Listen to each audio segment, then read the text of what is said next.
splashing in the shallow end. Well, hello and welcome.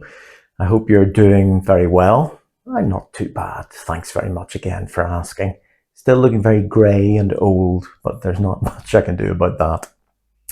I am joined today by Riley. He will be keeping an eye on me with his duck. So I thought I would introduce today's topic with a short clip. God, I love being a priest. We're all going to heaven, lads. Way. Today we're going to be thinking about the topic of Christian Universalism. And for those who don't know it, somewhere up there, or up there, I'm an idiot, I don't know, is the symbol for Christian Universalism. I didn't know that until I researched it today.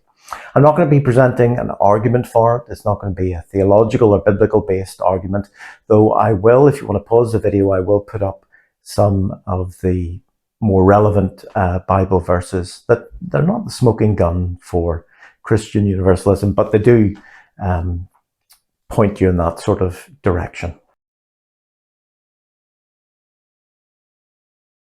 When I was growing up in the church, I was very much of the Calvinist sort of mindset. And if you don't know what Calvinism is, well, I congratulate you on being very, very lucky.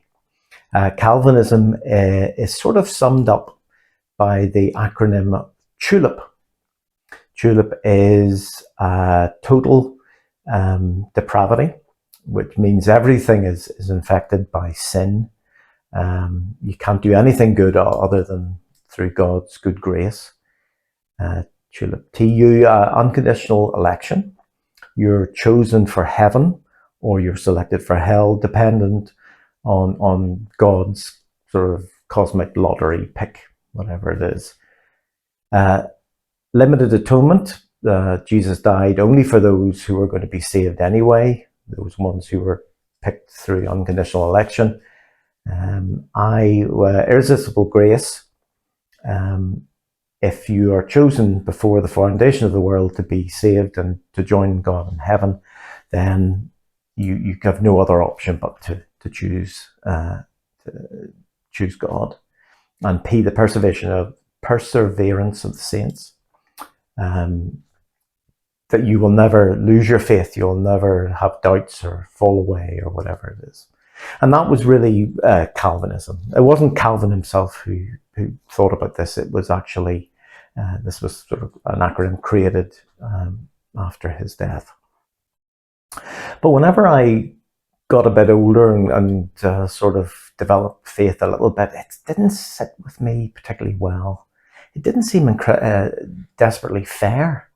A system where it's not your fault. You didn't, it was not something you did or didn't do. It wasn't something you believed or didn't believe. It was all chosen before you were even born. And that, as I said, didn't sit particularly fairly with me. And I spoke to a few people about it and they said to me, well, actually, no, it's you who chooses whether you're going to heaven or not.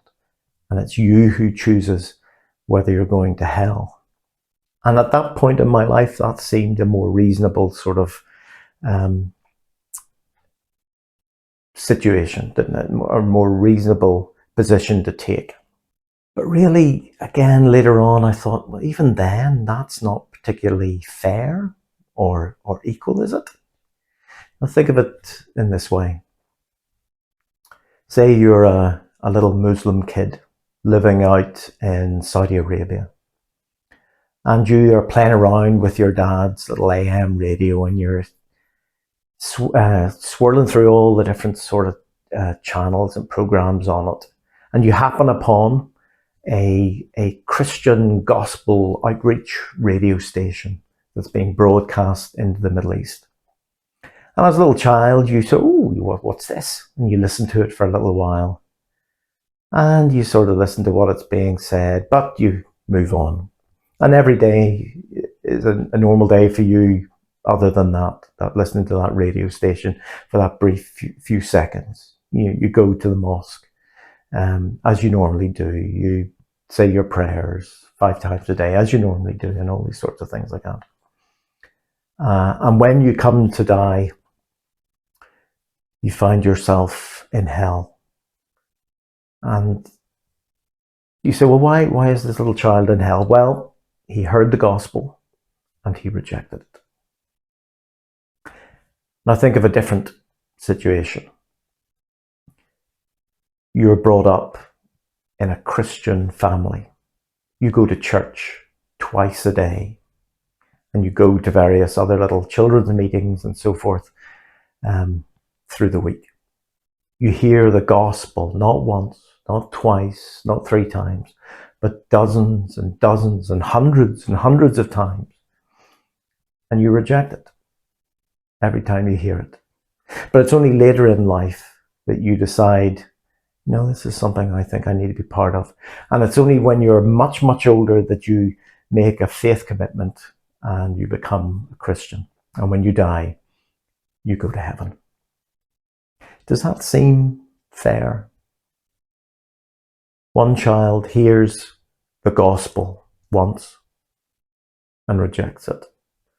The other child hears the gospel hundreds of times, rejecting it hundreds of times, but eventually agrees with it or accepts it, and they go to heaven.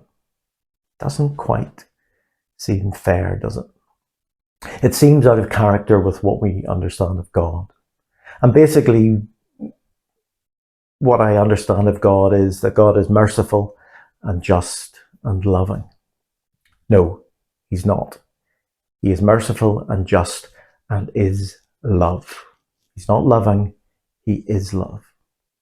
And how can a God who is merciful and just and who is love send anyone to hell? Well, people would say, well, Sam, what about sin? What about hell? What about all those other sort of things? It reminds me of a story. Here in Northern Ireland, we don't get sunshine very often. In fact, it's a rare occurrence. And when it does come out, people make the absolute most of it. And especially if people are around Belfast, certainly Belfast City Hall, come a sunny lunchtime, you'll find people lying out, getting most of the sunshine for as long as they can. And there was a story about a street preacher, proper street preacher with sandwich board and megaphone, who was doing his usual stuff around Belfast City Hall. And there were a couple of girls who were lying out during their lunch break, and they were soaking up all the rays that they could. And he leant over the wall of Belfast City Hall. He clicked on his megaphone and he said to them, "You think it's warm now?" Certainly in the early church, the idea of hell was quite a different one than we have today. For some of the people in the early church, people like Origen and Gregory of Nyssa and Clement of Alexandria, they thought of hell as being something that was not punitive. It wasn't there to punish you. It was something there to correct you, to restore you, to remove all the bad, as it were, out of you. And in a way, that makes a lot more sense. Think of a more sort of modern example. If you are a parent and you have kids, and those kids are misbehaving, what do? You put them on the naughty step, don't you? And it's supposed to be 1 minute for every year of age that they are. So a naughty 2-year-old will have to sit for 2 minutes on the naughty step. Think about what they've done, and then they're allowed back into normal family life.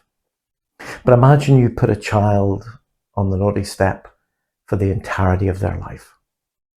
Would that be sensible? Is there any point to that? And in a way, people thought the same way about hell. What's the point of putting people into hell and torturing them and punishing them? To what end? Why would you even sort of consider doing that? So in my mind, and again, it's not a theological argument, it's not a teaching thing I'm doing, it's my own opinion about this particular subject of Christian universalism. In my head, it's more in God's character, the mercy and justice and love, that all should be saved, that all should go to be with God eventually. And I hear people saying, Simon, Christian universalism, isn't that easy? That's some sort of hippie theology that everybody's fine, we're all going to heaven, lads, way, Father Ted style. And actually, no, it isn't easy. It is not easy at all. Because in that theology of Christian universalism, even the most hateful people will end up in heaven or end up being with God. I know this is a Goodwin's law, isn't it? Because who's the most hateful person in the world? Well, obviously that's Hitler. But it also applies to other people who aren't Hitler. Think back in your life. Think of all the people who have hurt you the most.